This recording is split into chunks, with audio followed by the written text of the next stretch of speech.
this frigid weather, please allow me to take you to a much warmer time and place. 18 years ago, I was on the plane flying into Cairo for the first time. I was lucky to be seated on the side of the plane where I could look out the window, and looking down, I saw what I'd been dreaming about since I was a little girl, the pyramids. I couldn't help myself. I had to hit my Walkman, that kind of dates when I first went, and I played the theme song from Indiana Jones. You know, it was 100% Hollywood, but that sense of spirit and adventure and excitement is something that I'd felt since I was 5 or 6 years old, and I started watching it almost every Friday night on our VHS. So it's that great sense of discovery and understanding who we are as human beings, where we've come from, that we are all on the same great human journey that I'm so passionate about, and I'm so passionate about sharing it with the world, and especially today, when there seems to be more that divides us than ever before. We need archaeology to show us that walls don't work, that we all share the same great story, that we all struggle, that we're all creative, and that we're all resilient. So I want to talk to you a little bit about what I do. So I use satellite imagery to map and model ancient landscapes. The fun term is space archaeologist. It means that I use both NASA and high-resolution satellite imagery and process the imagery using different parts of the light spectrum and algorithms to make completely invisible features pop out. I collaborate with Digital Globe and NASA. There are many of my colleagues that are doing this work around the world. I've been very lucky to work both across the Middle East, North Africa, Europe, the North Atlantic, and now in South America. And my colleagues and I have found so many amazing things around the world. Everywhere we look, sites are bigger. There are hundreds to thousands of more features than we ever thought could exist. So I want to bring you to Romania. If there are any Romanians in the audience, I apologize, I'm going to mispronounce the name of the site. It's the site of Sarmiseguța Regia. It was the ancient Dacian capital in the Carpathian Mountains, so it was inhabited about 2,000 years ago. And the Emperor Trajan decided that he wanted to take over the site because there were wonderful natural resources, so gold and lead. And we have a problem, as you can see. Part of the site is sticking out of the mountaintop, but the rest of it is covered in trees. So when this happens, we can't use standard optical satellite imagery. We use a technology called LiDAR, which stands for Light Detection and Ranging. It's a sensor system that's flown in an airplane, and it sends down hundreds of thousands of pulse beams of light that allow you to create a point cloud model of the landscape, which is what you see here, and it allows you to peel away overlaying vegetation to get an elevation model of what's on the ground. And what we did at the site was this. So you see the before and the after. And what you can see, the central part of the site that's exposed, but even more interesting, is a large feature running around the site, which is the actual ditch and wall feature. And this shows us how the Emperor Trajan was both able to take over the site as well as maintain control of it over time.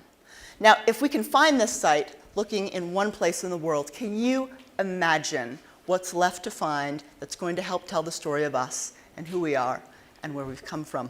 But unfortunately, as you all know, especially since 2011, we've witnessed horrific destruction, both in the Middle East, in North Africa, and in so many other parts of the world, both with ISIL, of course with climate change and urbanization. So many sites have been threatened. So my team and I decided that we were going to study what happened to Egypt. So we used open source, high-resolution satellite imagery from Egypt from 2002 to 2013. We mapped looting at 267 sites and found over 200,000 looting pits. And you can see all the dark holes with circles around them. Those are looting pits. Looters go in, they dig these holes. A lot of them represent tombs or houses. They take the goods and then they're sold or hidden away to sell in future. And we found something really interesting. We put all the data together, and we found that contrary to popular opinion, looting did not actually get significantly worse starting in 2011 after the Arab Spring, which is what most people thought, but in 2009 after the global recession. This shows we can use big data to answer and really question a lot of assumptions that have been made by scientists. But more importantly, it shows that looting is fundamentally an economic issue, and one we can only understand through this big data. And the other thing what we did was, of course, a projection model. And if we do nothing, all of Egypt's sites will be affected by looting by 2040. I work closely with the Egyptian government. They're doing extraordinary work protecting Egypt's sites. This is really a worst-case scenario. But it just shows you what it could be like. And the story is the same for so many countries around the world. I've been very lucky to partner with Egypt's Ministry of Antiquities on a joint mission at an archaeological site called Lisht. Dates to around 3,800 years ago. It was Egypt's Middle Kingdom capital. This is ancient Egypt's great Renaissance period, a period of great art and architecture and literature. Unfortunately, the site was very badly affected by looting after 2011. You can see in this image over here, there are many, many hundreds of looting pits. There were over 800 tombs that were looted at the site of Lisht, which is one of the many reasons I decided I wanted to work there. So I am just back from the field. I think I've still got sand on my shirt, just there a few weeks ago. With our second season, it went incredibly well. We're very lucky. Starting in December of 2015, we found a tomb of a general and overseer of the treasury called Intef. Intef was a very important chap. You can see his tomb here in my workforce working very hard. And because this is a joint mission, it means that I have an Egyptian co-director and large numbers of Egyptian team members and scientists. It's such a joy to work there. The site's amazing. So I mentioned the Middle Kingdom is this period of great art and architecture and literature, and what we have been finding at the site is amazing. And I want to share with you some of the incredible discoveries that we took out of the ground just a few weeks ago. Before I do that, I just want to acknowledge my extraordinary workforce. I work with about 60 to 70 Egyptians. At this site, we've been able to stop the looting. Working with the Egyptian government, we've put in a lighting system. We've put in doors on the tombs. We hire year-round guards. And of course, the most important thing is the great connections that we've made to the local communities. We pay them a fair wage. We work with them. We teach them about the site. And it's been a wonderful partnership. So on this side, you can see half of a figurine of the goddess Sekhmet made out of faience, which was just such a cool thing to find. We have cats. It was really cool. And then over here, if there are any Avengers fans in the audience, it's Dancing Baby Groot. Kind of a fun thing to find. But we found really amazing things. It was a great season. But most importantly, and the thing about which I'm most proud from this season is we ran a field school for 5 young Egyptian inspectors from the Ministry of Antiquities. We taught them about excavation, survey, remote sensing, cultural heritage. You can see these extraordinary young men and women. I'm very lucky to have permission from the Egyptian government to work at one site. These young men and women are the real heroes and heroines of Egypt's cultural heritage. Each one of them told me the most extraordinary stories about how they risked their lives to protect sites in Egypt. There are hundreds and hundreds of young men and women like this in Egypt, and they deserve to be celebrated more. We're hoping to collaborate very closely with the Ministry of Antiquities to provide more opportunities for these extraordinary young men and women in future working at the site and in other places. We've heard so much bigotry and racism from the US and Europe against Muslims. And we must show true stories of collaboration and friendship with our Muslim colleagues. And I'm going to be showing images like this, certainly a lot more for the next few years, and telling the stories of these extraordinary men and women, my very dear friends. So what do we do? What do we do about all this looting? This is really a challenge. It's not an easy problem to fix. You can't wave your wand and make it go away.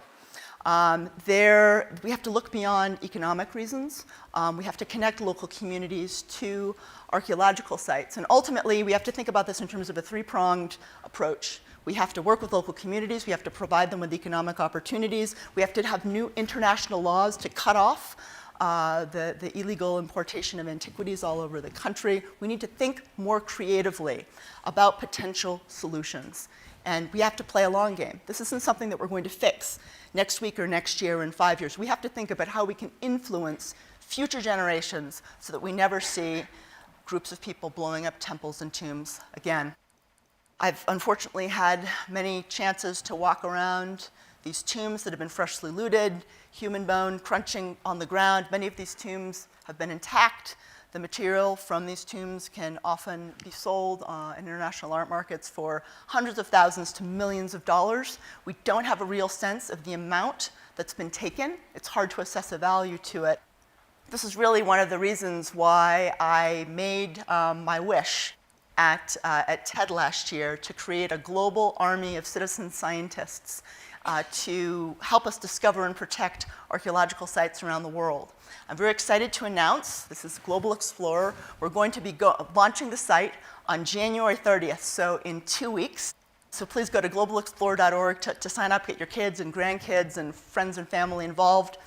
What we've done is we've developed an online citizen science crowdsourcing platform to allow anyone and everyone across the globe to help us find, map, and protect archaeological sites.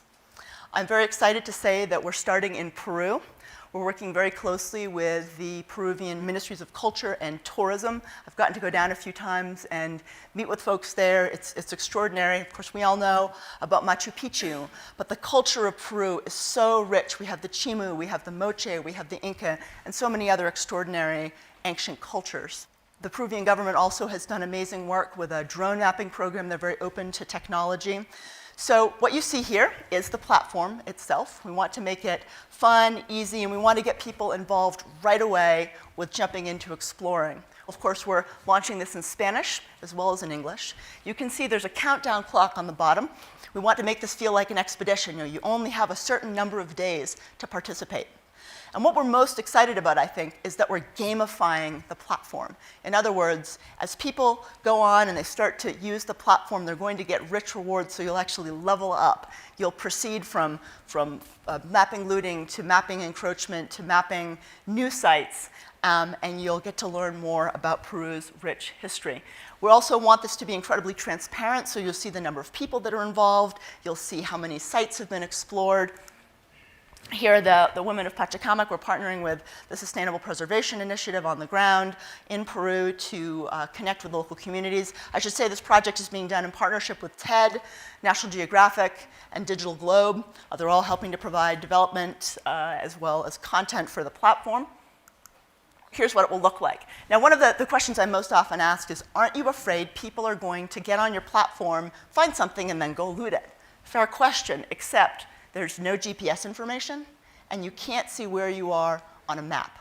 We've basically treated archaeological sites like human patients, and we've completely obscured their location. Now, if someone wants to look and maybe they found something and spend the 10,000 hours they'd need on Google Earth looking at imagery of the whole country, there's not much that I can do, but we've certainly taken every step possible to protect the data. The other thing that we're doing is we are making sure that the sites and features that people find as part of the platform only go either to the Ministry of Culture or to qualified collaborating partners in archaeology. So this data is only going to be shared with experts. So you'll start off mapping looting. You can see it's pretty easy to use. There'll be a tutorial that you'll take as soon as you go on the website. So you'll start with looting. You'll move on to encroachment. This is in partnership with UNESCO. There are a number of sites in Peru that UNESCO monitors. We'll be getting high-resolution satellite imagery. Essentially, from 400 miles in space, you can zoom into a resolution of 0.3 meters, just 11 inches. The resolution is extraordinary, and it's only going to get better and better over time. So we can't quite zoom in from space yet and see a potsherd, but just wait a few years. I think we're going to be able to. And next, you'll get to find previously unknown ancient sites. So the more time you spend on the platform, the better you'll get. You'll be getting feedback. You'll be getting scored and ranked. The other thing, and this is in partnership with National Geographic, so the more time you spend on the site, the more you're going to learn about the archaeology of Peru. So you won't just level up and go from a wayfinder to a pathfinder all the way to level 10. Space archaeologist, of course. Every couple days we'll be releasing these rich content packets on the site. So initially you'll be learning about the sites of Peru, the great explorers in Peru, of course focusing on Peruvian archaeologists as well. So the more time you spend on the site, the more you'll know about the archaeology of Peru, which will make you a better searcher on the platform. The best part, though, is when, as soon as people find these sites, we'll be giving them to archaeologists, as I mentioned, and they'll be taking the world with them. They'll be taking you all with them as they explore these sites on the ground, using Periscope, using Google Hangouts, using YouTube. So obviously done in a secure way, but essentially, they'll be rewarding the people who help to find the sites with these new discoveries as they're being made, which I don't think has ever been done before. So this is a big experiment, but we're really, really hoping to engage the world with a new manner of exploration. So why? Why would we do this? What is the point? Well, I've spent so much time working in Egypt and the Middle East. I've traveled all over the world. I've seen so many ancient sites under threat of destruction. And I've come to the conclusion that the only way or the best chance we have at protecting these sites for future generations is to inspire people to be a part of this great human story and give them the power to help tell it.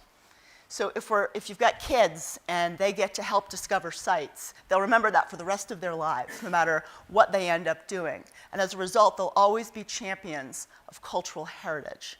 And we hope to inspire a global movement to get everyone excited about exploration and discovery.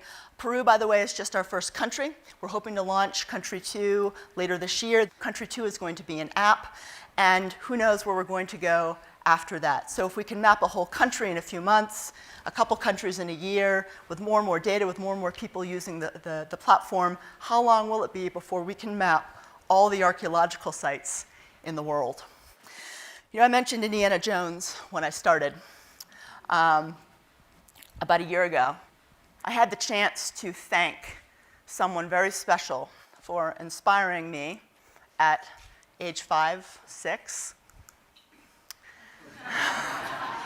He was, thanks to Harrison, he was so kind and so generous. We had lunch. And that showed me the power of how one person, through just playing a character, could transform a whole field. So many people in my generation who do archaeology got into it because of Indiana Jones. And I was able to thank Harrison and say, you gave my field a gift. You inspired us through your passion. I know it's just a movie character. The thrill of discovery, the thrill of adventure, that inspired us. And my wish was a way of paying it forward, not just to my field, but to the world. As part of this platform, as I said, we really want to kickstart a global movement to help make people care more about the past. For me, I've been working in archaeology now for almost 20 years. Every time I put my trowel on the ground, I'm reminded of our great human resilience, our creativity, our brilliance. And we have faced so many challenges before with climate change and war and conflict and economic challenges. And we have survived. And we haven't just survived, we've thrived. Doing archaeology just simply gives me hope for humanity. And I hope now, with getting the world involved, it can make them all hopeful as well. Thank you very much.